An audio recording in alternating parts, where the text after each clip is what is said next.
The animated horror story, The Crisis of the Gingerbread Man, was brought to you by Triple Stories, the online platform for short stories. I did not know how we ended up here. Back then, when my parents were away, I was with my two younger brothers and my ailing grandmother. I was baking my very first homemade gingerbread man as a Christmas surprise for my parents, using a microwave oven. Unfortunately, I accidentally placed an aluminium foil in the microwave oven, and as a result, a big explosion was caused. When I came to, I saw our whole house has collapsed into a wretched pile of debris. My brothers and I, and not to mention even my ailing grandmother, somehow miraculously survived the blast without a single scratch.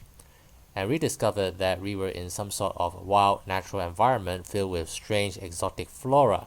It felt like we had been teleported into another world. As the eldest daughter, I decided to venture out to explore this foreign land, hoping to find some food and water and anything that would provide sustenance for survival. There were a few kitchen knives scattered on the kitchen floor of our broken home, and I improvised a spear out of it before I go. Along the way, I saw some deer, but they were so 2D-like and their skin textures looked like baked pastries. Suddenly, I heard footsteps coming from behind. I turned and was shocked to see Gingerbread Man dressed like an African Indian. He was very much alive and was staring at me. I backed my steps and tried to run, but I accidentally fell off a cliff. When I regained my consciousness, I found that my wounds were neatly bandaged and were taken care of. Besides me sat the gingerbread man. He was very kind towards me, bringing me food and water, and we were able to mutually understand one another and soon became good friends. Before he left, he told me that he would bring me to his village when I got well.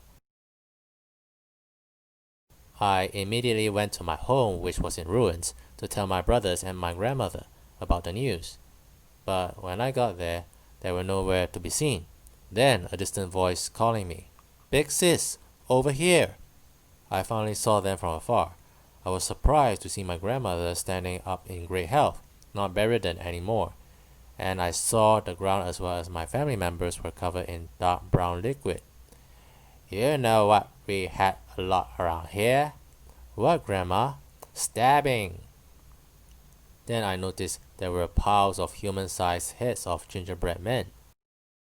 "There were those monsters who confronted us with weapons and all," said one of my brothers.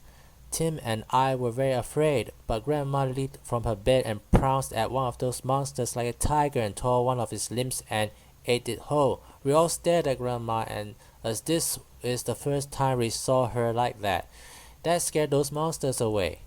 My other brother said, "Then Grandma took one of the kitchen knives and told us to follow them. She told us not to be afraid of us. Those monsters taste like chocolate and gingerbread. We found and raided their village. Those monsters tried to attack us, but we were too strong for them and we stabbed every one of them with our kitchen knives."